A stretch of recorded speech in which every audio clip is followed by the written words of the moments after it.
Welcome back, everybody, to another episode of the Attract and Stand Out podcast, a podcast where we dive into what it takes to succeed in business and leadership. Whether you're a small business owner making your mark or an organizational leader guiding your team, this show is your roadmap to thriving in a dynamic world of entrepreneurship and organizational leadership. I'm your host, Darlene Hawley, and I am so excited for today. I have with me Alicia Berberich, who is going to help us manifest all the things in life that we want and also just keep us on track and make some great habits. Alicia, welcome to the show. Oh, I'm so happy to be here. Yes. I love this conversation. I love this topic. It's not something that I talk about a ton as far as like manifesting things, but I know that we're going to have a great conversation and you're going to teach us all some tricks, and me included, on how we can really bring those things into our life the way that we want them to. And let's start. Like, who the heck are you? How did you get into this line of work? And tell us a little bit about your background. So my name is Alicia Berberich, and I got into manifesting because I really wanted certain things in my life, and I focused on them, and I was able to achieve a lot of great things. And the thing about manifesting that's so interesting is that we're all doing it all the time, but it's happening at a subconscious level. And when you can take it from a subconscious level into your conscious level and manifest what it is you really desire, then you can really take control of your life and create the life that you really want. And I just find that it's so exciting. I was doing mastermind groups for women, and one of the women in my group told a story of what she had manifested. And it was so amazing to me that I started studying it and learning about it more. And I realized the things in my life that I had manifested from a young age just by focusing my attention on it. And then I thought, this is such an amazing tool, and nobody was talking about it at the time. Well, few people were talking about it at the time. And I decided I really wanted to focus on this to help more people so that they can really achieve the goals they desired. I started out as an accountability and productivity coach and helped women achieve the things that they desired that way. And so this manifesting fits in perfectly, because when you have a goal that you're working on, by consciously harnessing the power of manifesting, you can really make home runs and drive everything you want into reality. So it's so exciting. Yeah, you made me think. I don't use the word manifesting, but I was leading a workshop this morning with a bunch of C-suite leaders inside of an organization. And I do this activity called Never Have I Ever blank. And then we say yet afterwards, where they all get a chance to like speak up and like share their goals out loud. And it's always amazing to me how many of the women in the group are like, I don't do this often enough. I don't actually proclaim my goals. I don't ask for what I want and let other people know in kind of on what it is that I want to happen and what hasn't happened yet. And so I think it's pretty powerful, like to see the switch in them when they like proclaim it, they ask for it.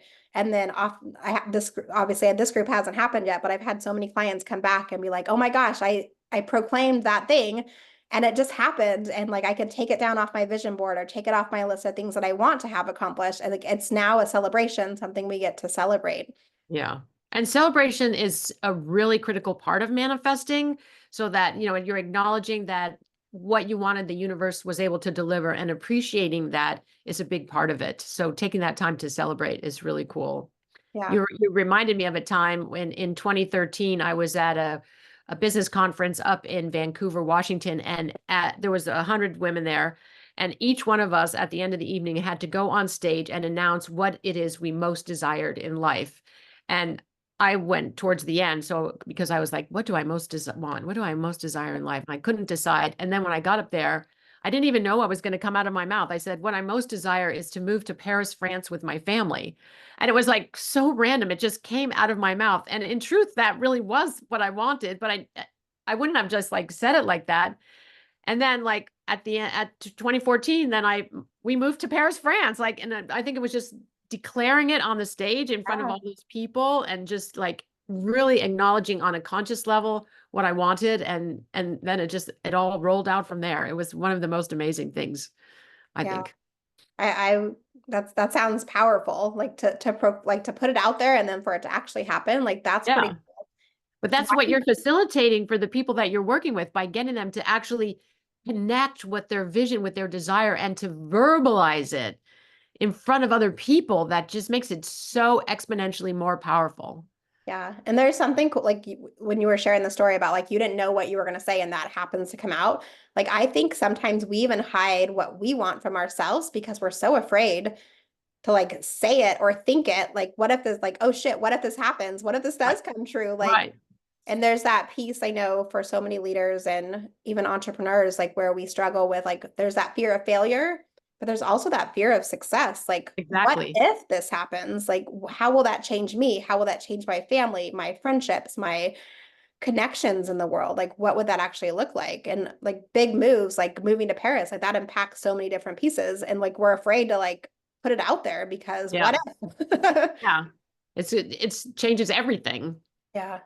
What do you think are like when we think about manifesting, what are some like simple things that you like to have your clients work on to like get themselves kind of comfortable with it? Because I know so many of my clients, they struggle with like saying their goals because they're, you know, they don't even want to admit them to themselves yet. Like, how do you get your clients to start manifesting? What are some of those first steps? So I have a methodology that I take my clients through. So it's very concrete in what they're doing. So the first one is really to be crystal clear in what it is they desire. And that seems so simple to say, but really most people are very vague about what it is they want. So like, for instance, I'll say, well, what is it that you want? They'll say, well, I want more money. And I was like, well, what's more money? You know, you can walk down the street and find a quarter on the sidewalk. Is that the more money that you want? Like the universe is going to deliver to you. You have to be specific in what you want. So what is it exactly you want? Oh, well, I want $1,000. Well, you know, do you want $1,000 a week? Do you want $1,000 a month? Like what you really have to be really crystal clear in exactly what you want so that the universe can really work with you to deliver that. So that's the first piece. And it really takes a lot of thought to figure out what it is exactly you want and to Yeah. be able to spell that out. And then the second piece is to get your energy on the wavelength. Like, you know, some people can say, well, I really want a successful business. Well, all right, well, what does it take to have a successful business? And what does a successful business look like? And what does success mean to you? And then figuring out like the energy that's needed to bring that into fruition. Like, what do you have to pull up from yourself to be present and to deliver that, to bring that into fruition? So, for me, I had a very pivotal point in my background when I was in my 30s. I created this women's marketing network for the chamber, and I got to speak in front of this whole group of 250 women, and it was very exciting for me. And that I had worked really hard to bring the event about, and then just to be there at the event, I was really feeling a sense of elation from that. And so what I learned to do is to harness that energy from that time and then bring it into my body every day so that when I'm working on something, I'm coming from this higher level, this higher vibration, so that I'm not like when I wake up, I'm not just waking up and at some low level of vibration, but before I get up, I think about that time when I was standing on stage in front of all those people and the speech that I had prepared and delivered and how the women were responding, and then bring that energy and enthusiasm into my body and then start the day from this vibrating at this much higher level than I would have otherwise. And then that becomes the baseline, and then you can grow from there. So really harnessing the power of your energy to make that happen, to make your desires happen as well is super important. Mm. And the other part is the paying attention to saboteurs, because a lot of times we sabotage ourselves with our own desires, and not only and other people sabotage us as well. So it's looking at both internal and external saboteurs with what you're doing. We have that inner critic that can say, who are you to think that you can have a successful business making $500,000 a year? Like, who is going to pay you to do coaching with them? Who are you to think that this is even viable? And understanding that this is a learned script that's in our mind, and being able to deal with that constructively, to say, oh, I know that you're saying these things out of fear, but I appreciate that you're trying to keep me safe and keep me from getting hurt. So really, when we have that negative critic, really encircling it, enveloping it with loving kindness, because that harsh inner critic is really trying to keep us safe, but in a very limited way, keep us within the confines of our comfort zone. But as you know, all growth happens outside of our comfort zone. And it's only in stepping out of the comfort zone that you can grow to evolve to be what you're meant to be, to answer the calling of your life. And that comes from stepping outside of your comfort zone and really learning to take that saboteur, that inner critic, and get it on your side so that you can work together. And it's just coming to you out of fear. But we have external saboteurs as well, maybe something in our environment that's holding us back, or friends people who we think of our friends, but they're used to seeing you in one way. And you really have so much more than that. You've evolved so much from then. I know from your background experience, you started out, working with Best Buy and doing some things, but now you've evolved into so much more, becoming a coach and helping people to grow their business and really getting people to think outside of their box and their comfort zone, really helping them to expand. And but people who knew you before have this preconceived notion of you, and to really figure out, are these people in from your background, are they holding you back? Are they limiting your opportunity? Sometimes we need to release those people so that we can step into our full greatness. So looking at that as well.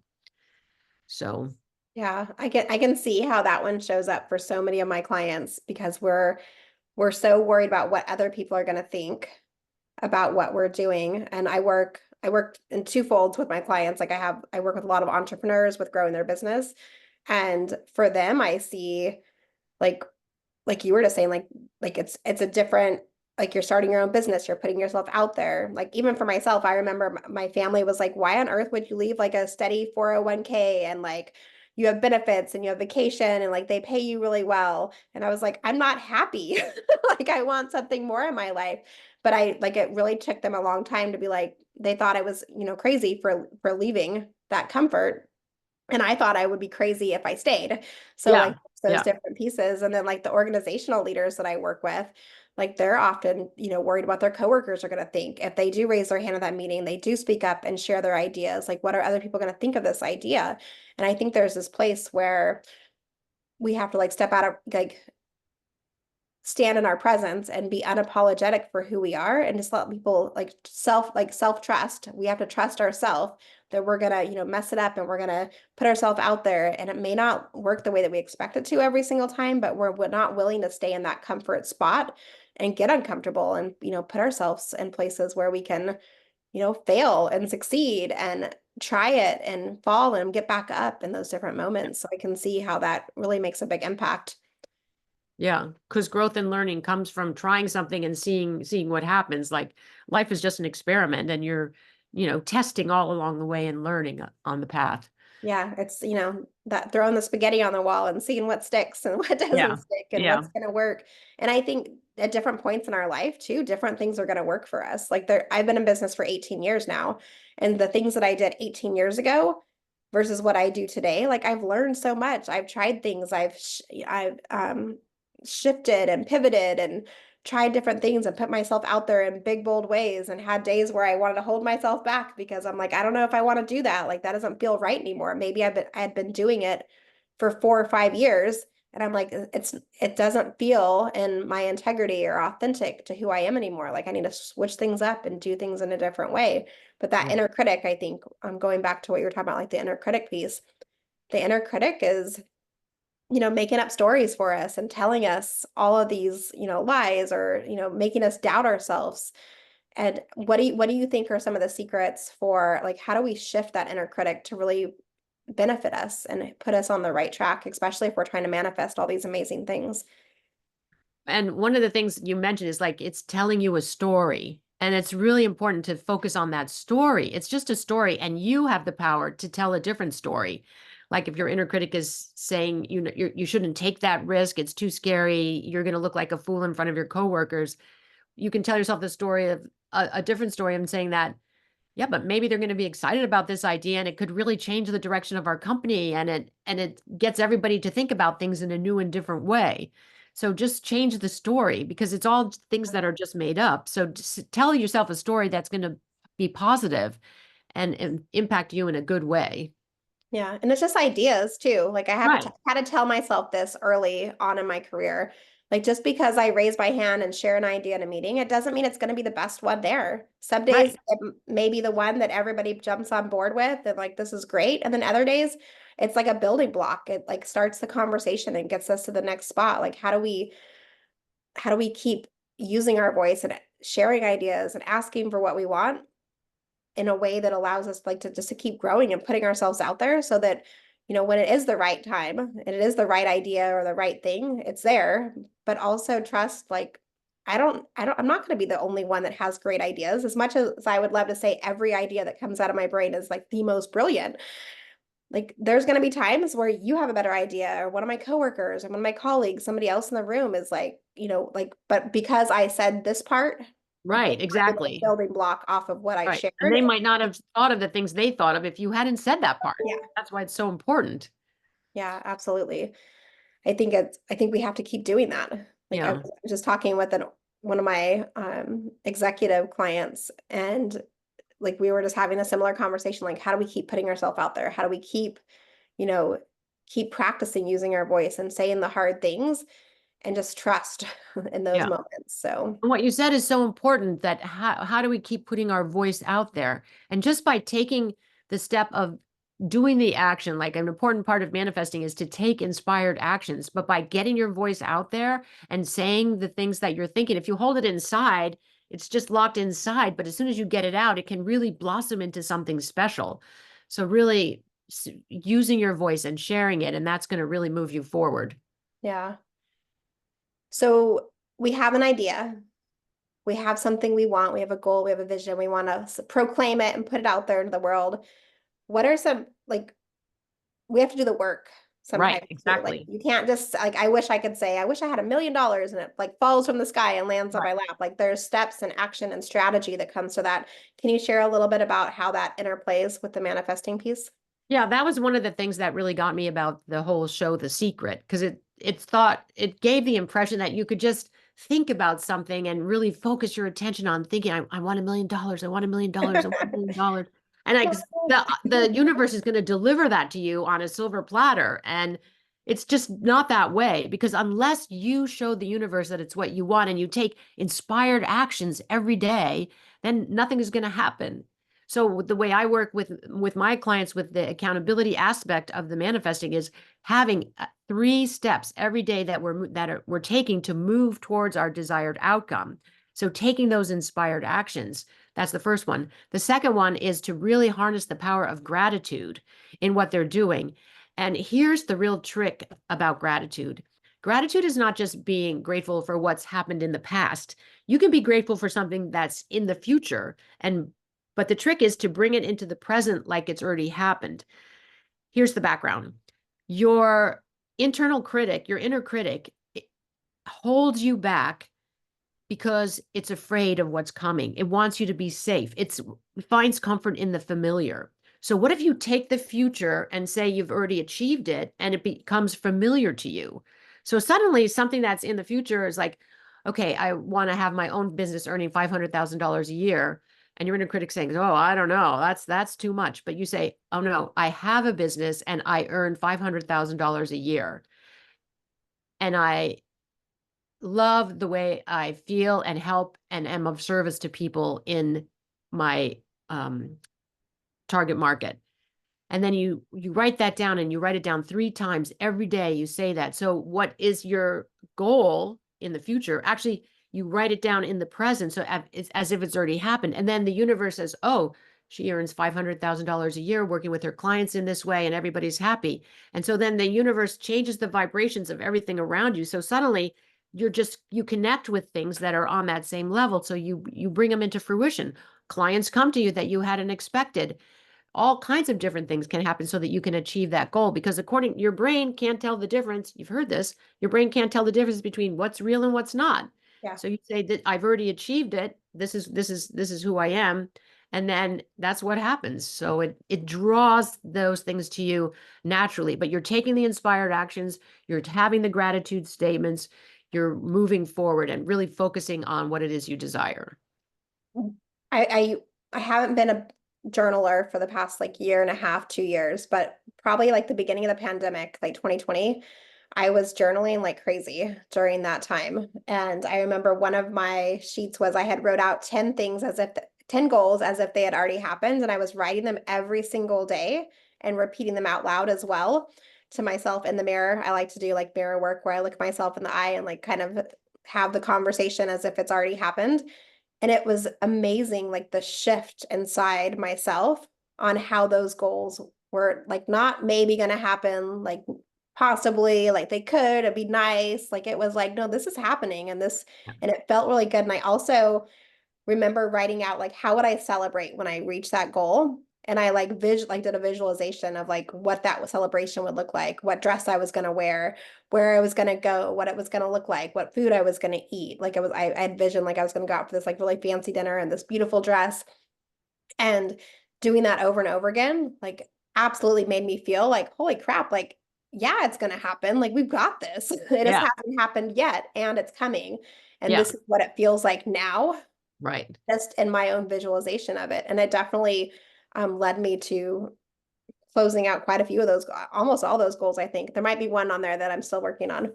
And you said such a pivotal point is that you had the feeling. So connecting with the emotional part of that desire is really a pivotal qualifier. So when you're doing your gratitude statements, I earn $500,000 a year because, and then really tying it to your emotion, because I can be of service and help people that need me. I'm called to do this work and I'm serving as I'm called.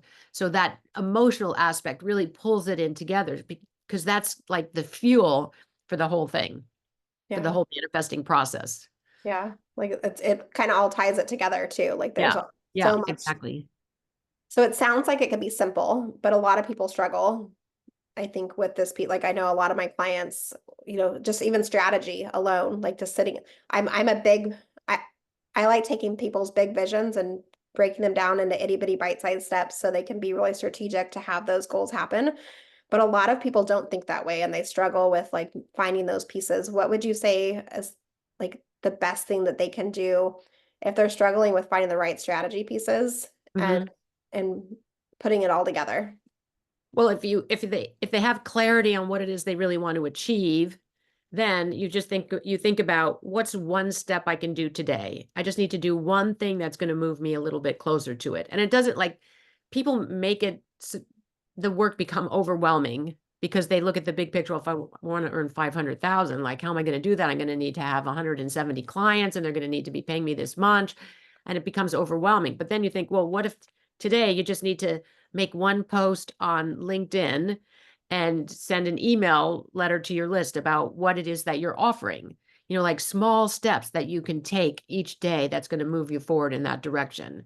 And Yeah, don't like you have this big goal in the future, but focus on the steps, the inspired actions that you're going to take each day that's going to move you there. yeah, definitely. What would you say is a skill or something that you've done in your business to help you reach your goals that could inspire other entrepreneurs who maybe are a few steps behind you and need like some ideas for how to put themselves out there, or like what types of strategies have been most successful for you? The one thing I think that is so, and this is such a good question, I'm so happy that you asked it, is a lot of times when we're doing something like we're trying to make new connections, we go to networking events or we're thinking about sending an email, but we're nervous about how it's going to be perceived. We're so focused on ourselves and how we're going to feel. And really, it's not about you. It's about the prospect. Like, what is it that you're going to help this person do? How can you help these people? You're delivering something that's going to change the world in some way, or even if it's, something simple. But take the spotlight off of you and focus it out on what you're delivering. And if you have that different perspective on how you're going to be of service to the world by what you do and how that's going to make a difference, it just changes everything. Yeah. It's so many people are worried, like we get in our heads, right, in those Right. moments. And you're right, it's not about you, it's about the people you're impacting, Right. the ripple effect that you're going to put out into the world. Like when you change one person, like I tell myself all the time, like I don't need to impact millions. I just need to impact one person's life today. Yeah. Like, whether I'm speaking to a group of 20 people or 500 people, I want to impact one life in that room so they can, have the confidence to walk into a room, have that powerful conversation, change lives based off of what they're doing. And so, like, how do we like keep showing up, whether it's for one person or for a million in those moments? I think it's pretty powerful. And Yeah. it doesn't, and as long as you're doing it for them and not Right. for you, like it takes some of that pressure off of us too. We don't have like this isn't for me. I'm not writing this newsletter or this LinkedIn post for myself, I'm writing it to impact one person's life. Yeah. Yeah. And one thing that's also really helpful is for people is to learn to quiet their mind a little bit so that they can connect with their intuition and really learn to listen, because inside they really know the answers and they know what to do, but we're so busy doing all the time that we don't stop to listen to ourselves, because we really have all the answers that we need. And if you could just learn to slow down, like you were doing the journaling, that's so helpful, because then things come out, or doing a meditation practice where you're just able to quiet your mind and let the things bubble up that need to come out. I think that is a real game changer for people. We have to do more of this. Like I feel like this is a conversation that keeps coming up. I've been talking about like rest and play, and like you were saying, like we're constantly do, go. Like we're busy. My least favorite word in the whole English language, I think, is the word busy, because everybody's like, oh, I'm so busy. Things are great. I'm busy. But Yeah. when we don't slow down and we don't take those moments to really check in with ourselves and, listen to our gut, our intuition, um, sit on the couch and just be like, lay there for 10 minutes and meditate, or go for that walk. Or for me, it's sitting in my backyard. I have a lounge chair by my pool that I just like when I need some inspiration, sometimes I just need to go in the backyard and be, and not Hmm. think about all the things that I need to do, or, my laundry list of things that I should, like the tasks that we Yeah. have, Yeah. but just being. And that's when I have the most creative moments. That's when I have the most flow in my life. And I'm able to really, enjoy those moments more, versus like, okay, I have to do this thing next, and I have to go. And as soon as I'm done with this, I have to go pick up the kids from school. And then we have soccer practice and we have all these different things. But when I just slow it all down and like just be in the moment, like I can actually feel what needs to happen next, versus just feel like it's like, the next to do. Yeah. Yeah. It's really connecting with your intuitive self. Yeah. Makes a big difference. So what's next for you? Like what's coming up in your business? What types of things would people want to know about the work that you're doing and how you're making an impact in the world? Well, I've been working a lot with women who are going through the empty nest or entering into the empty nest phase, and then they're trying to figure out how to direct their life going forward. Because, like we get our education, we get a career, we work and have a career, then we get married, we have kids, not necessarily in that order, as you know. Things happen in our lives, and then but once we have kids and we spend, 18 or 20 years raising them, and then all of a sudden you're dropping them off at college, and then you go home to an empty house and you figure, oh, I didn't have like a after kid plan. Like they don't have a plan and they're feeling empty and sort of irrelevant. And I've been really working with these women to help them really figure out what their priorities are, connecting with their values so that they can move forward in the direction that they want. And Mm. then I work with them on manifesting those new things that they're doing. But when women get to this empty nest phase, and I mean, I even hate the term empty nest, because your kids aren't gone. They're only gone until, Thanksgiving. They're going to come back again. But the thing is, your job has evolved and you need to evolve with it. And just, I think it's such a gateway, that time once your kids leave, because now is when your real calling is going to come, because you've raised your kids, you've done that huge job, you've probably gone through menopause or in the process of going through menopause. Your whole body and mind and environment is shifting. And that's when your real purpose of what you have come here to do is going to blossom and come out. So really getting women at this pivotal change point, this transition point in their life, and helping them to think through what it is they want to accomplish so that they can move forward with power and energy. That's what I'm working on right now. Mm. So good. I love that. And as you were describing that, I was like, I feel like I'm an empty nester with kids at home still, because I have two grown kids, one's at college, one's an adult, and then I have two at home. And I'm like that feeling when they fly the coop and they go off to college and they are out there I think it, adulting. it starts when they get their driver's license, because suddenly like they don't need you as much anymore. I mean, Yeah. of course they'll always need us, but then they're more independent, and then suddenly you're left thinking, "Oh, well, now what do I do?" Yeah. Because we don't have a plan for that phase of our life. Most people, most women don't. I Yeah. mean, so it's Even figuring even out.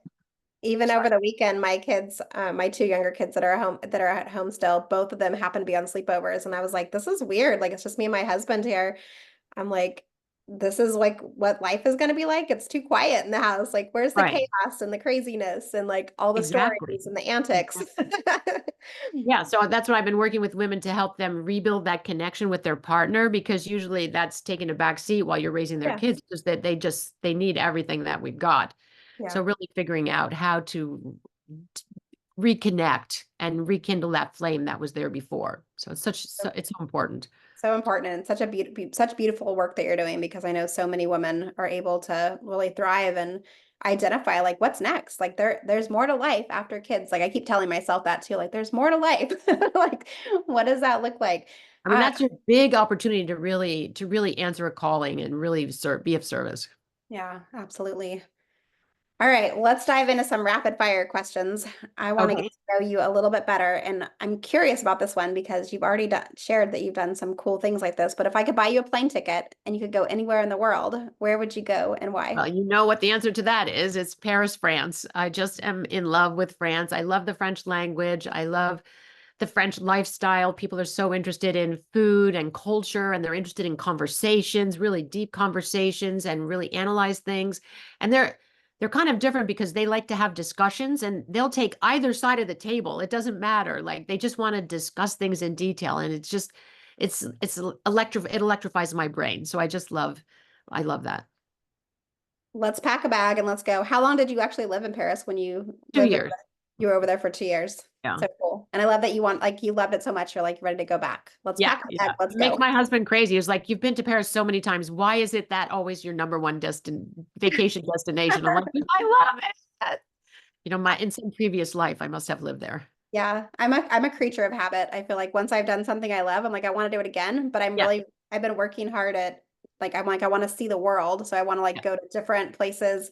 But then I'm part of me is like, but I really loved it at this place. Like let's go back to this little hole in the wall that saw in Wales when we were on vacation in the UK, or I really loved this spot when we were in Hawaii. Like there's all those yeah. little places that I like build those fond memories.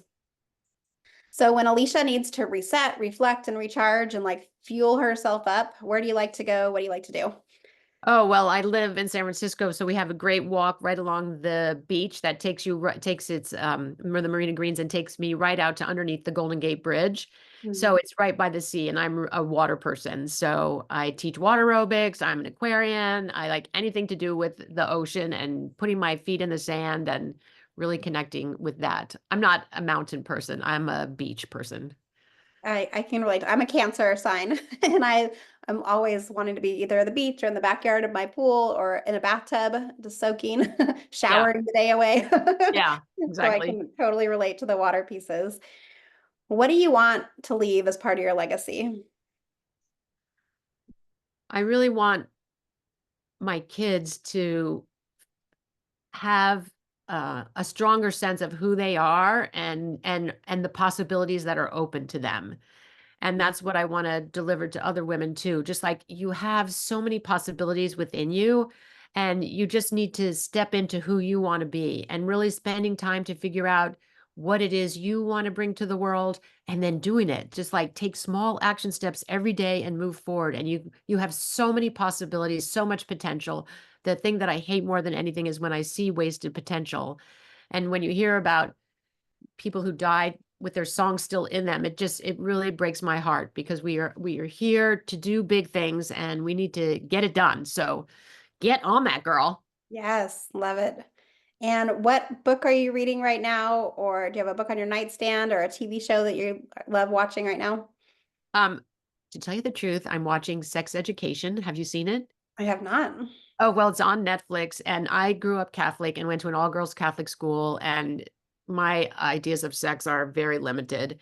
And this is a British TV show, so the Brits are more out there instead of puritanical American. And it was like, oh my God, I can't believe people do these things. Oh my gosh, I have learned so much in that show. It's been amazing to me. And like you, I was just in London. I came home 2 days ago and I just was at this restaurant and I ran into one of the stars in that show and she was Wow. so lovely. I was like, oh, I just saw you on Sex Education. It's not a new show, but I'm just slow to watch TV shows and she was so lovely and it was really fun. And actually the highlight of my entire trip was I ran into Bill Nye at a bookstore, and I got to take a picture with him, and I was so happy. Well, that's incredible. I was in the UK for 2 weeks and I didn't meet anybody famous. Ah, And you were, and you had a couple. That's so fun. I love when we get to a chance to like see people in their everyday life when we're like, yeah, oh, you're on TV and I know you from the show, but you're, to see how they act differently and like what that looks yeah. like. And It was so lovely and so nice. Like, here's this woman accosting her while she's having a drink with this man. And I was like, she's oh. probably used to it and she forgave you already. I think in the UK they just treat actors like plumbers. It's like it's just another job. And Americans, we're all starstruck. So I think it's only the Americans who carry on. So Yeah, it I was a happens. typical American tourist. That's all right. Own it, girl. Yeah, as you can see, I did. You absolutely did. Well, Alicia, it's been so fun having you on the podcast. I know people are going to want to connect with you. Where should we send them to? On my website, it's aliciaberberich.com, and I have a blog that I send out weekly that's available, and I do have the 30-day manifesting. It's to build the habit of manifesting because it's something the real critical part is the consistency, practicing every day, and so this 30-day manifesting program helps you really build the habit of doing your manifesting, writing your gratitude statements, setting up your inspired actions, bringing it into fruition. Love it. So everybody, you can grab the link to that free gift from Alicia for the 30 days of manifesting because we are all calling in what we want and we're going to be strategic about it. We're going to take some action. We're going to be grateful and show that gratitude. And we're going to go out there and manifest the world, whatever it is you want. Right. What is that saying? The world is your oyster. Yes, exactly. Alicia, thank you so much for being on the show. It's such an honor to have you here and to hear your story. And that's a wrap for another episode of the Attract and Stand Out podcast. If you're interested in learning more about my executive or business one-to-one coaching, having me speak at an upcoming conference, or training your team to speak with more confidence, head over to darlenehawley.com and check out Alicia. Go follow her on LinkedIn, devour all of her goodness. And as always, remember, I believe in you. You're allowed to stand out. You're allowed to shine. You're allowed to be you. We'll see you next time. Bye, everybody.